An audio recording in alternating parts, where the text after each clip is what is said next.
thank you for inviting me, and thank you, Alexander, for that overview. As you may have guessed, Alexander and I often are on either sides at the General Court or the Court of Justice. So it's, I should say, congratulations, first of all, on the clear victory in the cases at the first instance. But where you have such a clear victory for the EMA, there is a silver lining as lawyers, because it's easier to spot errors of law in formulating an appeal. So we'll see what happens there in the coming weeks. I suppose I was just jotting down, and I promised to try and make up some time, but I was just jotting down a few thoughts about where we are right now with the case in relation to what Alexander was saying. But what I'm going to try and do is pick up on actually what seems to be elements of clinical trial data that could possibly be redacted, and try and get some practical examples, hopefully for some discussion.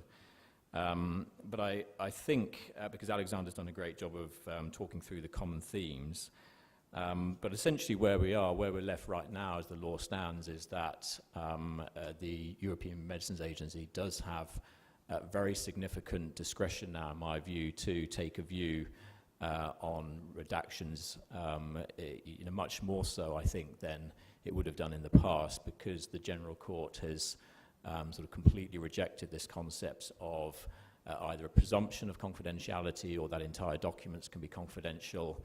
And then what you see when you review the judgments is that any particular redactions that had been proposed, other than the ones already accepted by the EMA, it's clear that the court was very much in favour of the EMA's approach, and as Alexander indicated in the Parry case, went along to start itself saying that, well, maybe there's some overriding public interest anyway, even though it's been articulated perhaps in vague ways. So I think that's where we are right now. And the other thing I'd probably just mention is, there does seem to me, as a lawyer litigating in this case, or these cases, although I'm acting for PTC and MSD Animal Health, it seems to me there's a possible tension on this with the European Commission, particularly from a trade perspective, a TRIPS perspective, because the direction with TRIPS, as we're seeing that articulated in free trade agreements with Canada, Vietnam, South Korea, is that the pharmaceutical companies do invest quite a lot of money in these data, and they want to protect it. But there is a distinct absence of the European Commission in these cases, which is quite unusual. So anyway, those are my sort of just general remarks, and I think with that I'll probably just be able to flick through quickly this slide. Alexander's already mentioned the cases. One thing I suppose that criticism, I guess, of the General Court's approach here is that each of the cases did touch on these common themes, and the General Court addressed them in a pretty generic way without taking more account, I think, of the individual circumstances of the applicants and of the individual documents, because they're very, very different. And as lawyers, when you're considering whether something is confidential or not, you look at the context, you look at all the circumstances. And PTC, for example, ultra-orphan drug, single product company, conditional marketing authorization, and as soon as the product was essentially approved, the Freedom of Information requests come in and data is up for release. And to that type of company, inherently there is much more sensitivity about the documents and concern about the harm that could be caused through release, compared with, for example, a company with a number of blockbuster drugs and so on. MSD Animal Health, completely different type of product, a veterinary medicine, a different regime, and a different type of document, a toxicology study. Anyway, those are just some points there. But we heard quite a bit about the sort of arguments and the possible redactions that the court rejected, but for you as practitioners, you may want to know, well, what can I actually redact and what is worth investing some time in through a redaction process, because this process, if you've been involved, takes up a huge amount of time and requires a sort of multidisciplinary approach if you're to do it properly, to really articulate why particular passages are confidential. You know, you need a legal, scientific, medical, commercial input into all of this in what are very, very tight time frames. I'll touch on some of those challenges later, but where the clinical data essentially either or non-clinical data discusses directly or indirectly future development plans or line extensions, then generally that sort of information will be accepted as CCI, provided it's not related to the existing authorized indication or the indication essentially that falls under the clinical study report, for example. It's part of a future ongoing process. It's not available in the public domain. That's an absolute key one to check. Often future development plans are included in company forecasts and so on. And you'd have to explain why it would seriously undermine the commercial interests of the company. Now, you can sometimes spot these things where the clinical study report has data on exploratory endpoints, for example, that are there for exploratory purposes and not there to support the current marketing authorization indication. It's been absolutely clear all the way along that discussions on protocol design with other regulators like the FDA would not be disclosed.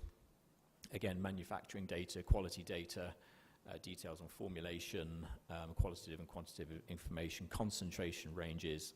Again, this is pretty clear to us that is, and to the EMA that is confidential. Batch numbers. I've just mentioned something here, probably doesn't fall under CCI, but data that identifies individual patients sometimes can be CCI, because for some very ultra-orphan products, for example, knowing who the patients are and finding them is a key commercial strategy, but personal data protection would often come into play there too.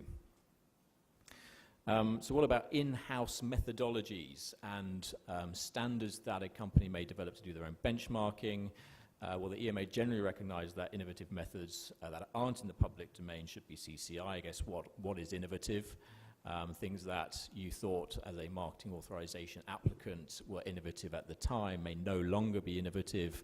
There may have been some guidance developed by the EMA or others about putting together sort of trials to bring a product to market based perhaps on some of the experiences gained through your application, but you're not going to get away with redacting high-level summaries, interpretations, even percentages. It has to be very, very specific in our experience, things like p-values, n numbers, and you have to be extremely specific as to why those are non-public and commercially confidential.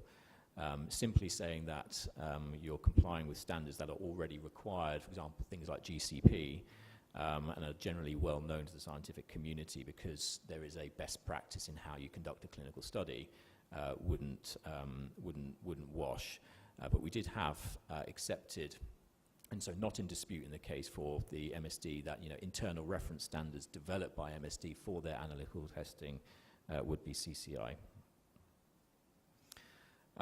Publications, very difficult area where you have some information that is in the public domain somewhere. The EPAR is the obvious choice, but it could just be out there somewhere in an abstract presented in a South Korean conference, for example, but it's not entirely squarely on the point you're trying to redact or think about. It's very difficult, but generally the EMA, in our experience, will sort of see whether it's broadly similar to what is in the public domain, and it will be very difficult to redact that. And as I've said here, trying to demonstrate the nuances with what is in a clinical study report compared with what is sort of similar but out in the public domain is very difficult, and I don't think would wash.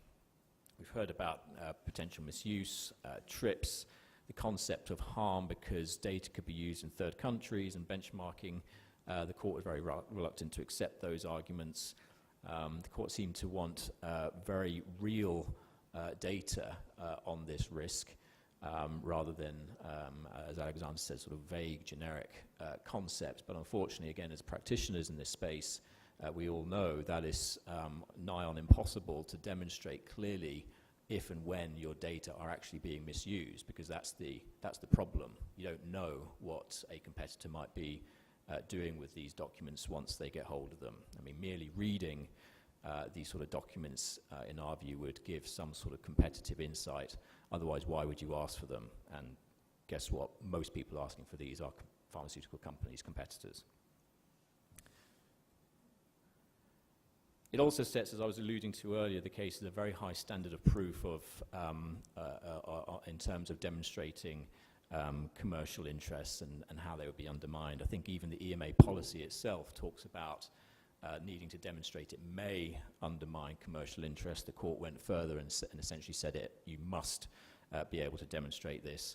And as I mentioned, the court seemed more able to accept concepts of overriding public interest in a way to enhance the credibility of the EMA's decision-making process, even where the overriding public interest may itself be somewhat vague. So I think I can go through these quite quickly, but I did want to pick up on some of the things that the EMA did accept with CCI. It was a clinical study report, as Alexander said. The company, being a single small product company with a very small regulatory team, had, frankly, I think, better things it thought to do than divert its regulatory function to spending time redacting a clinical study report, because at the time, as it happens, it was focused on filing in the FDA and filing a variation in the EU for its product. And I think the EMA would say they bent over backwards in trying to help PTC come to a view, and they proactively themselves initiated some redactions. And here you see the sort of things that the EMA redacted: discussions on protocol design with FDA, batch numbers, materials and equipment, explanatory assays, quantitative and qualitative descriptions of methods for drug concentration measurement, treatment dates. So these are, I think, these are key areas when looking through clinical data, things that you can have some sort of precedent, if you like, as to what may be acceptable. Interestingly, on the concept of harm in the EU or elsewhere, the general court view, as with the EMA, is that, well, even with these data, competitors will still have to conduct their own testing, but that doesn't really address, I think, the key legal question. Parry Pharma, I don't think this is the latest presentation. I had a typo on there, but essentially it was not clinical study reports. They were the superiority and similarity reports that Alexander mentioned, and the EMA there agreed to redact some information on commercial strategy, such as the names of companies performing the surveys to support those reports, and also the countries where the surveys were performed, because that can obviously identify key potential markets and essentially future plans. So perhaps when the updated slides could be sent through to you all, that you'll see that passage. The MSD case was essentially non-clinical animal toxicity reports. And again, there, the EMA did accept some redactions, so these were not redactions in dispute, but again, give you a sense of, therefore, what would be acceptable. So concentration ranges of the active substance, details on the internal reference standard that I mentioned, and indeed some future development plans. But coming back to some of the points Alexander's already mentioned, other sort of more classical concepts that you would associate with demonstrating why a particular document has commercial value were rejected. So, for example, the fact that you invest millions of dollars into something doesn't seem to have any particular relevance. It's quite remarkable to me. So what are some of the rejected examples? Well, generic information, widely known scientific approaches, as I've mentioned, that can be already found in scientific guidelines. I mean, we would typically say there's a difference between following a guideline and then doing that, getting the results, applying your scientific judgment. A guideline is just like a recipe to cook a meal, for example. What you typically see is, for some of these, I suppose, more generic concepts, the EMA itself has a sort of standard answer to these, which is set out there. This is a kind of standard response to more of the generic concepts. And I've already mentioned the point about some challenges here for actually being able to really articulate with genuine evidence how misuse can occur, because sometimes you simply don't know. A couple of interesting points. This might be interesting for discussion. Names of non-clinical experts. Well, some of the guidance document, very useful guidance document that the EMA has, explains that if you've got a legally defined role like a QPPV, then you can expect your name to be released, and there's a public interest in that. But we have been involved in some cases, some instances where there is genuine concerns about animal rights activists getting hold of names of these individuals. I think it'd be interesting to understand more how the data privacy piece works with this, because under the rules, the EMA will have to show that it's necessary to release these sort of informations, and why there'd be no prejudice to the individual's legitimate interest, for example, to stay safe. Reference to CROs, well, CROs aren't covered by personal data legislation in the sense of the name of the company, and they are generally released. Some other examples of areas where you can expect redactions to be accepted, and I've touched on these already. The Annex 3 to the EMA Policy 70 at the end, that's their essentially a voluntary style policy, voluntary in the sense that it's not governed by any particular mandatory laws. Is an area where they list sort of examples of areas that could be redacted. I'm not sure how successful companies are actually in arguing these points, but as I mentioned, exploratory endpoints, which kind of give some clues as to where the company is going and looking at in future development plans, are an area that the EMA will look at and accept if it's articulated well. Where you have information in the public domain as well, and you do want to argue why specifically the way, for example, an analytical method is actually used in the clinical study, that's possible, but you'll really have to find a good justification for it. I think it's very, very difficult, particularly in the time frame you're given to think about this. Anywhere from 5 to 10 days, and I'll just mention that as my final slide. This is a huge challenge for companies, and we Covington handle a huge number of these where you get you have to pick up the phone and there's a 5-day deadline to respond to, and if you're to do it properly, you really need to engage these multidisciplinary teams. It's just not feasible for a number of companies that don't have the resource, and it's impossible to outsource it to people. I mean, lawyers can't really do it. And consultants can't do it, because you really need to know the background and have the real insight. And this is a challenge also for companies where people move around and you lose the know-how about a product and and some of the sensitivities. I've said here, is there a way to revisit this? I don't see how there is, frankly, because the EMA, I've got every sympathy with them. They are subject to the transparency regulation and clear deadlines that they have to comply with. But in our view, there's a number of these factors that all point to why presumption should have been upheld in the first place. It's simply impossible to do a decent job on articulating this properly. Very large volumes of data to pass through. One issue that has come up a few times with some of our clients, and I flagged it already to Alexander, is sometimes inside correspondence or responses to questions from the EMA. the letters themselves will refer to and include extracts from Module 3 or have manufacturing data. And it's quite burdensome, I think, for companies to have to go through the process of redacting those letters, even though they know they should be in safe hands with the EMA because it's manufacturing data. And that's just something to think about, whether there's a way of reducing that particular burden, or not cross-referring to the file or the Module 3 passages rather than actually including the extracts in the letters. That would help. Generally, right now, particularly with a general court judgment so in favour of the EMA, I think if you're going to go down a redaction approach, you really have to think carefully and hard about what you want to take to the EMA.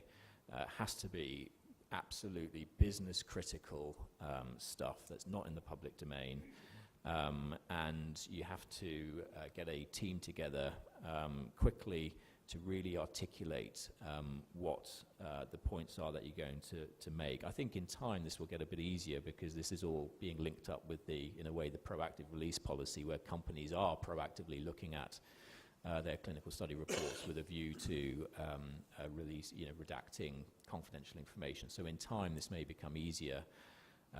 Although I understand, interestingly, over the break with Alexander, that companies aren't too concerned or haven't been as concerned in redacting CCI in the proactive release policy. Anyway, that's it.